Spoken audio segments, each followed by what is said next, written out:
नमस्कार जय जगन्नाथ मु सौम्य स्वागत करुच्ची आपण सत्य डेवोशनाल यूट्यूब चैनल को। तो चलतु आरंभ करवा महापुरुष हरिदास ग्रंथावलीर शंखनाभीर द्वितीय अध्याय। सुजने सुण रस सार ए शब्द शंखनाभीश्वर इंद्रद्युमन नृपवर न मिले धातांक पयर। धाता उवाच संतोष होई कुश पाणी बोइले शृण नृपमणि तू अटु महत पुरुष जन्म जन्मांते विष्णुदास। ए क्षेत्र कथा असंभव एहा न जाने ब्रह्मा शिव।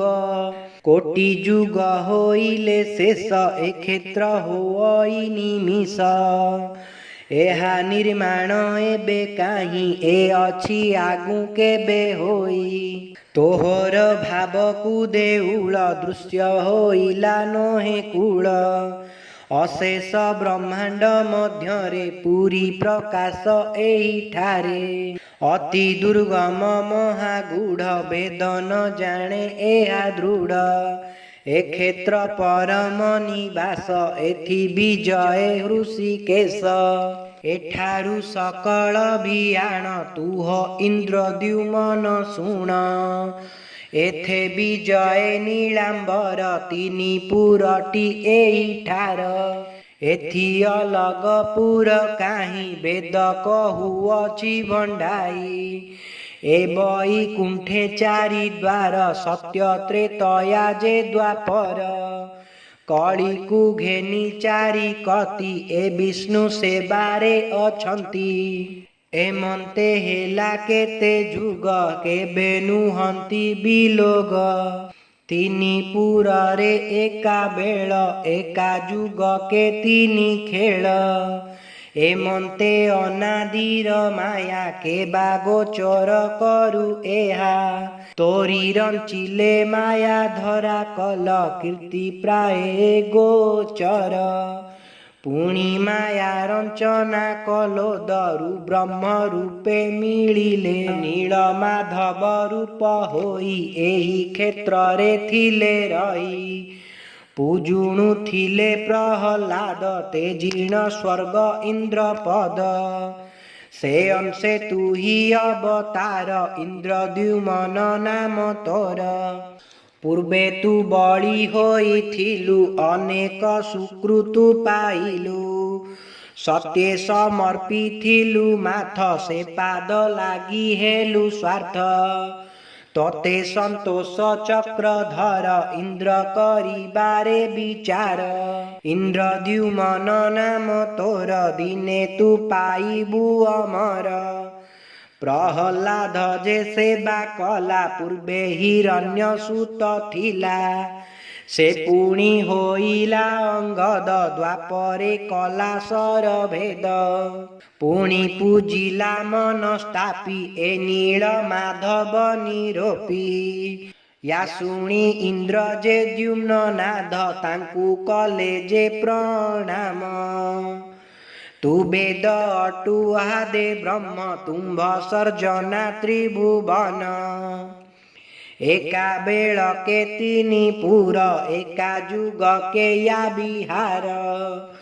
केमंते हेउछि गोसाई सुदया थिले कफेई। कहुअछंती वेद वर स्वर्ग मर्त्य पाताल पुर। एत अनादिंकर माया के बागोचर करुता। शुण राजा इंद्रद्युमन साक्ष्य लक्ष्य अनुसंधान। जुगटी अटे विश्व कला जुग भितरे तिनि लीला।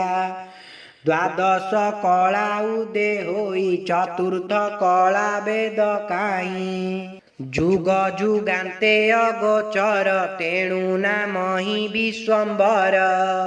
लीला संसापे जे बरस बरस हेला 12 मास। से 12 मासे तिनि जाति स्वर्ग मर्त्य पाताल खिति। तातोते बुझाई कहिबा तू जेणु करिअछु सेवा। ମାର୍ଗଶିରୁ ଫଗୁଣ ଯାଏ ମର୍ତ୍ତ୍ୟମଣ୍ଡଳଟି କୁହାଏ। ଚୈତ୍ର ଠାରୁ ଆଷାଢ଼କୁ ସ୍ୱର୍ଗ ଭୁବନ ବୋଲିୟାକୁ। ଶ୍ରାବଣୁ କାର୍ତ୍ତିକ ସମୟେ ଏତ ପାତାଳ ଜଳାଶ୍ରୟେ। ଶପଥ ବାର ଯାକୁ କହିଁ ସପ୍ତ ସମୁଦ୍ର ଅଟେ ସେଇ। ସପ୍ତ ଦିବସ ସପ୍ତ ରାତି 14 ଭୁବନ ଏହିଟି। ଏଥିକି ତାର ଚନ୍ଦ୍ର କ୍ଷୟେ ବ୍ରହ୍ମକୁ ହୁଅଇ ସମୟେ। ଯୁଗ ଭିତରେ ପକ୍ଷେ ଲୀଳା ଏ ଅନାଦିଙ୍କ ନିଜ ଖେଳା। ଦେହେ ଦେବା ତୋତେ ଦେଖାଇ ପ୍ରାଣୀ ଦେଖନ୍ତି ପ୍ରତେ ନାହିଁ। ବାଳ ସମୟ ଯାକୁ କହିଁ ଅମର ସ୍ୱର୍ଗ ଅଟେ ସେଇ। ଯୁବା ସମୟ ମର୍ତ୍ତ୍ୟପୁର ମୋହ ମୁହାଂସ ବଳିୟାର। ବୃଦ୍ଧ ସମୟଟି ପାତାଳ ଯୁଗ ଏହାର ଅଟେ ବଳ। ପୁଣି ହୋଇବ ଯୁଗ ଶେଷ ମର୍ତ୍ତ୍ୟପୁରରେ ନିବାସ। ଜଗମୋହନ ଘର ଏହି ଚନ୍ଦ୍ର ସୂର୍ଯ୍ୟଙ୍କ ତ୍ରାସ ନାହିଁ। ସେ ଘର 3 ପୁର ପରେ ତାହା ଲଞ୍ଛାଇ ଦେବା ତୋରେ। ସକାଳ ଯାହାକୁଟି କହିଁ ସ୍ୱର୍ଗ ଭୁବନ ଅଟେ ସେଇ। ମଧ୍ୟଟି ଅଟେ ମର୍ତ୍ତ୍ୟପୁର ଭୋଗ୍ୟ ଭୋଗ୍ୟାଦି ସେଇଠାର।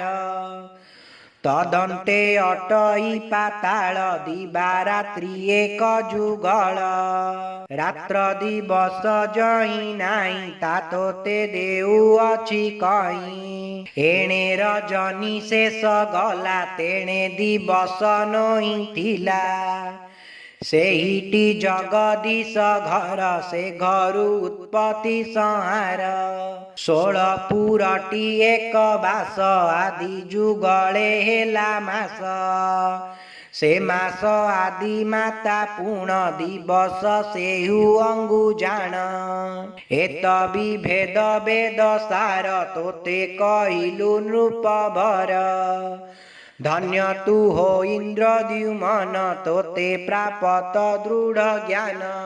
ତୋ ମାଥେ ଯହୁଁ ପଦ୍ମ ପାଦ ତହୁଁ ତୁ ଲଭିଲୁ ବିଭେଦ। ଯୋଗକୁ ଦୁର୍ଗମ ଏ ଘର ମୁନିଙ୍କି ହେଲା ଅଗୋଚର।